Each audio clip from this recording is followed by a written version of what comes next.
विष्णु गुरुर्देवो महेश्वरा गुरुर साक्षात परब्रह्मा तस्मै श्री गुरुवे नमः।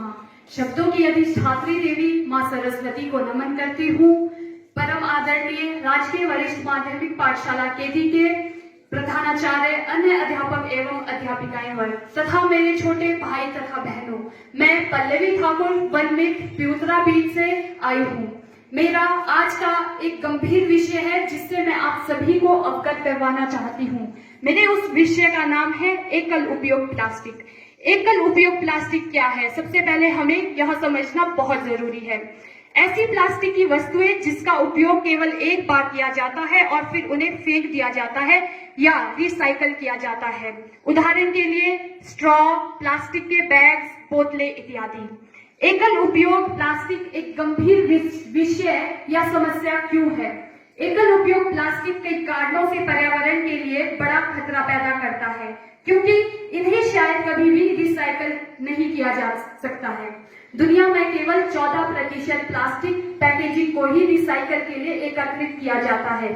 बाकी अक्सर लैंडफिल या प्राकृतिक वातावरण में समाप्त हो जाता है। ये बायोडिग्रेडेबल नहीं है। अधिकांश डिस्पोजेबल प्लास्टिक पर्यावरण में बिना टूटे सैकड़ों वर्षों तक टिक सकते हैं। ये पारिस्थितिकी तंत्र को नुकसान पहुंचाते हैं। प्लास्टिक कचरा भूमि और महासागरों में वन्य जीवों को नुकसान पहुंचाता है। माइक्रोप्लास्टिक श्रृंखलाओं में भी प्रवेश करता है। ये जलवायु परिवर्तन को बढ़ावा देते हैं। प्लास्टिक के उत्पादन और दहन से कार्बन डाइऑक्साइड जैसी ग्रीन हाउस गैसें उत्पन्न होती है। ये संसाधनों का उपभोग करते हैं। प्लास्टिक बनाने के लिए बहुमूल्य ऊर्जा और संसाधनों का प्रयोग किया जाता है, लेकिन हम इस प्लास्टिक का प्रयोग कुछ ही मिनटों के लिए करते हैं और उसके बाद हम इसे इधर उधर फेंक देते हैं। ये प्लास्टिक पर्यावरण में भी जमा हो जाता है। जब इसका उचित तरीके से निपटान नहीं किया जाता है तो एकल उपयोग प्लास्टिक लैंडफिल और प्राकृतिक पर्यावरण में जमा हो जाता है। इससे महासागर गंभीर रूप से प्रभावित होते हैं। एकल उपयोग प्लास्टिक के स्वास्थ्य पर क्या प्रभाव पड़ते हैं, ये जानना हम सभी के लिए बहुत ही जरूरी है। पर्यावरणीय प्रभाव के अतिरिक्त एकल उपयोग प्लास्टिक मानव स्वास्थ्य पर भी नकारात्मक प्रभाव डाल सकता है। मनुष्य हर वर्ष भोजन, जल और वायु प्रदूषण के माध्यम से हजारों माइक्रोप्लास्टिक कणों को अपने अंदर ले लेते हैं। मानव शरीर में पाए जाने वाले माइक्रोप्लास्टिक कई मानव अंगों और ऊतकों में माइक्रोप्लास्टिक पाए गए हैं। मानव स्वास्थ्य पर इसके प्रभाव पर अभी भी शोध किया जा रहा है। गर्भवती महिला के प्लेसेंटो में पाए जाने वाले माइक्रोप्लास्टिक भ्रूण के रक्त प्रवाह में प्रवेश कर सकते हैं। विषैले रसायन का संपर्क, कुछ प्लास्टिक में मिलाए जाने वाले फटलैट्स एलर्जी, अस्थमा और स्तन कैंसर के खतरे से जुड़े हैं। रोगाणुओं के आश्रय देने की संभावना, प्लास्टिक की सिरिंज, दस्ताने, आईवी ट्यूबों के साथ अस्पतालों का अपशिष्ट कर्मचारियों का संक्रमण के संपर्क में ला सकता है। एकल उपयोग प्लास्टिक के प्रयोग को कम करना क्यों जरूरी है? सिंगल यूज प्लास्टिक से जुड़ी पर्यावरण और स्वास्थ्य संबंधी चिंताओं को देखते हुए यह महत्वपूर्ण है कि हम कटौती, पुनः उपयोग और जिम्मेदार निपटान जैसी पहलों के माध्यम से डिस्पोजेबल प्लास्टिक पर अपनी निर्भरता को कम करें। बढ़ती प्लास्टिक महामारी को रोकने और एक स्वच्छ स्वस्थ भविष्य का निर्माण करने के लिए हमारी व्यक्तिगत जिम्मेदारियां, सरकारी नीतियां और व्यावसायिक प्रथाओं को विकसित करने की आवश्यकता है। एकल उपयोग प्लास्टिक को कम करने के लिए हम क्या क्या कर सकते हैं? ऐसे कई तरीके हैं जिनसे व्यक्ति, व्यवसाय और सरकारें समाज में एकल उपयोग प्लास्टिक की सर्वव्यापकता को कम करने के लिए काम कर सकते हैं। उपभोक्ताएं की क्रियाएं, खरीदारी करते समय या बाहर खाना खाते समय पुनः प्रयोज्य बैग, कंटेनर, बोतलें और बर्तन साथ रखें। न्यूनतम पुनर्चक्रणीय या खाद्य योग्य पैकेजिंग वाले उत्पाद चुनें। जब भी संभव हो अनावश्यक प्लास्टिक स्ट्रॉ, प्लास्टिक बैग या पैकेजिंग का उपयोग ना करें। एकल उपयोग प्लास्टिक का उपयोग कम करने वाले व्यवसायों का समर्थन करें।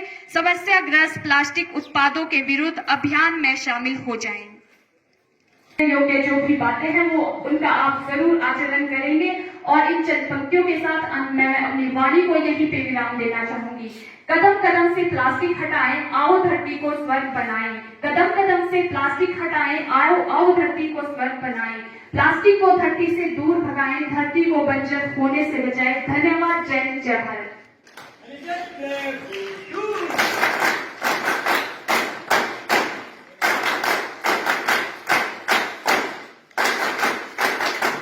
महोदय को मंच पे बुलाना चाहूंगा कि वे आगामी दिशा निर्देश भी दे और जो है आपको आज का जो हमारी गतिविधियां है जैसे प्लास्टिक के बारे में या नशे के बारे में आपको अवगत करवाएं प्रधानाचार्य महोदय।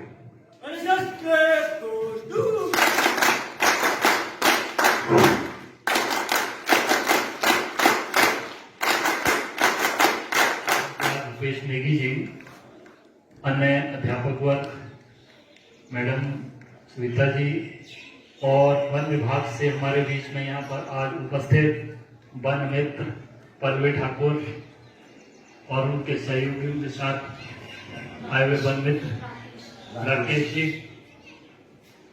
प्यारे बच्चों, आज बहुत ही एक महत्वपूर्ण विषय पर हम आपको यहाँ पर आपको इकट्ठा किया है।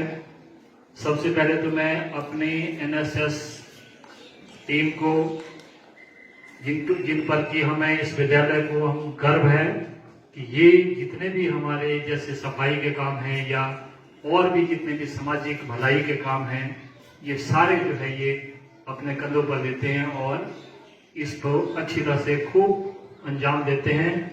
तो आज का जो विषय है, जैसा कि पल्लवी ठाकुर ने आपको बताया कि प्लास्टिक एकल प्रयोग यानी कि यूज एंड थ्रो, जिसको कि हम बोलेंगे, लेकिन हमने कहाँ पर फेंकना है, कैसे इसका प्रयोग करना है। वैसे भी प्लास्टिक का प्रयोग बहुत ही हानिकारक माना गया है क्योंकि इसके जो माइक्रो जो कण होते हैं वो जो है हमारे शरीर में प्रवेश कर जाते हैं और बहुत सारी बीमारियों का कारण भी बन जाते हैं। आप लोगों ने अपने दैनिक जीवन में इसका प्रयोग भी किया है, लेकिन ज्यादातर जो है अरे परे आप फेंक देते हैं। तो आज के बाद जो है ये बिल्कुल बच्चों बंद कर देना और आपने, क्योंकि आप एक ऐसा फेस है हमारे पास जो कि समाज में पूरा संदेश फैला सकता है। एनएसएस वॉलंटियर्स हमारे जो है वो जाकर के समाज को भी शिक्षित करेंगे और इन वन मित्र के माध्यम से इन्होंने बेचारों ने ये विद्यालय चुना। पल्लवी ठाकुर जैसा कि नेगी जी ने पहले बताया कि इसी विद्यालय की होनहार छात्रा रही है, तो आज हमारे बीच में है और एक संदेश देकर के आपके लिए आई है कि भाई आपने प्लास्टिक का प्रयोग नहीं करना है। बच्चों, प्लास्टिक का करना भी है, यूज करो और उसको थ्रो कर दो। थ्रो भी ऐसी जगह में करो, इसको साइड में कर दो। तो और जलाना भी मेरे ख्याल में कोई अच्छा वो नहीं है। तो इसका जो प्रभाव है, क्योंकि इससे जो निकलने वाली गैस है ना वो वातावरण में चली जाती है, कार्बन डाइऑक्साइड है या जो भी हमारे जो ग्रीन हाउस इफेक्ट जो हमारा पड़ता है उसमें जो यूज होने वाली गैसेस इससे ही वो निकलती है। तो ये बहुत ही हानिकारक होती है, तो इसका भी आपने ख्याल रखना है। और आज जितने भी हमारे सराउंडिंग में जहाँ भी ये बोलेंगे नेगी जी हैं साथ में, तो आपने बच्चों सफाई भी करनी है और वातावरण को हमारा जो है वो बिल्कुल जिसको बोलते हैं ना साफ करना है। कहीं भी कोई भी किसी प्रकार का कचरा नहीं है।